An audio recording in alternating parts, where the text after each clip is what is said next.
I think I've led a very interesting life, actually. And I guess that my background isn't necessarily one that people would associate with somebody who's in the House of Lords and de facto part of the establishment and so on and so forth. So that early life that I led in care gave me a kind of, I wouldn't say it determined who I am, because I sort of feel one must not let those particularly negative experiences determine you, but certainly shape the way I see the world.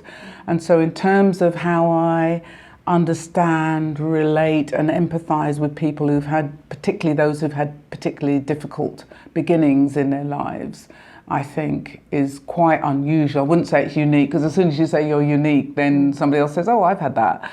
But that in combination with the kind of career, I was going to say pattern, it's kind of like, looks like a bit like an abstract pattern, but all the different things I've done on different sides of the arts and creative and cultural industries and in social work and social justice, all of those different things to me make sense and come together. But I think it is quite an unusual trajectory, really.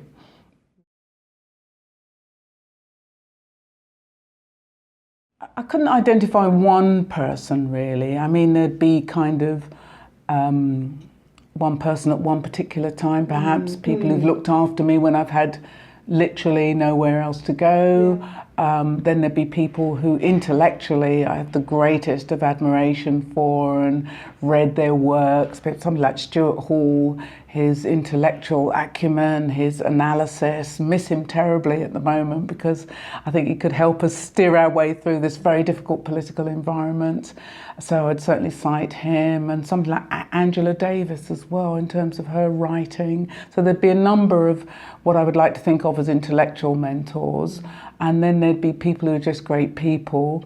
I won't embarrass them by naming them, and you wouldn't know them anyway, but just people who by their example, I sort of think, yeah, I'd really like to be like that kind of person. I like the way that that person handles their team, manages their team. The way that they exercise their leadership is a really interesting way of dealing with difficult personalities and so on and so forth. Or this person knows how to handle a meeting, how to chair a meeting. It's those kinds of people in their particular roles that I think, yes, I'd really like to emulate them.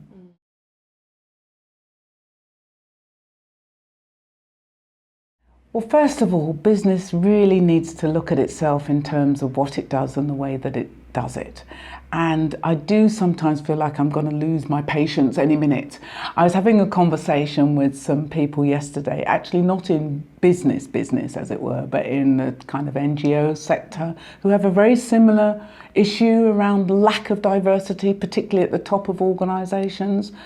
And, you know, I think the easiest thing in the world is to dial up people like me and others who are in prominent positions and say, can you please help us to do this? Because we'd really like to diversify our staff, but we don't know how to do it. So just do it. There's a part of me that says, just do it. Partly because people have been asking me this for 30 years.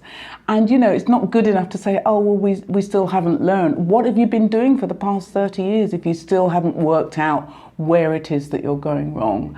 I think a lot of it is to do with a fear and risk and a lack of understanding. Perceptions are still rooted in certain kinds of stereotypes.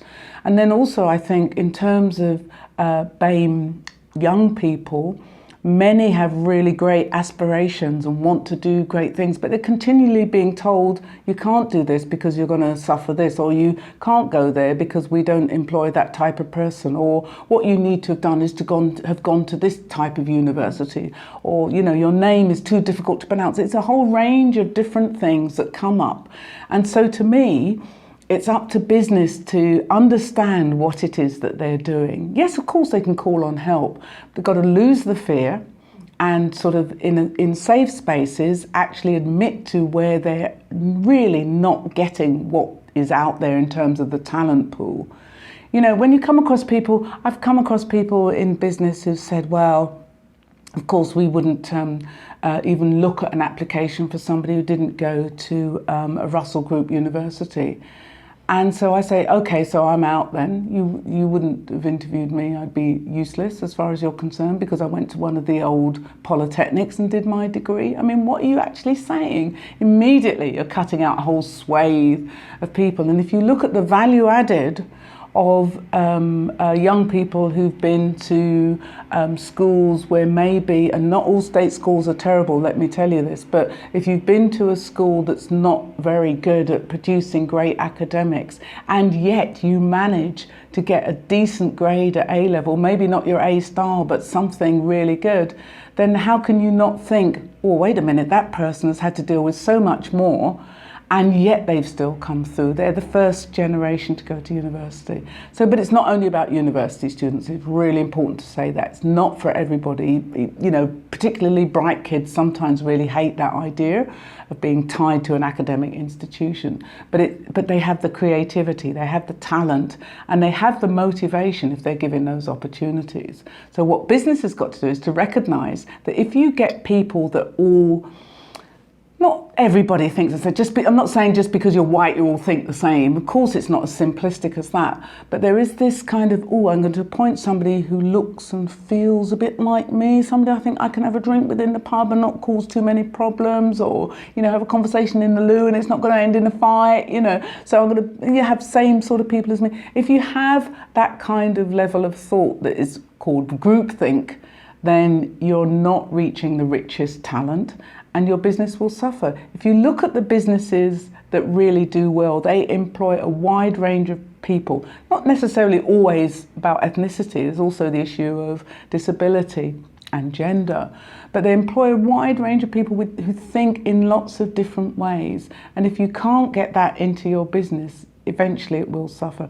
And I think also there is, of course, there are legal obligations not to discriminate, but that's easier said than done. There's also a very strong moral case. What kind of society do you want to live in? What kind of society do you want to live in? Do you want people out there to be resentful and angry and alienated all the time? Of course you don't. That doesn't help anybody. We want to live in a place that's harmonious and integrated and all the rest of it. Work is a really good way of doing that, and I think it's really important for businesses to understand what their obligations are.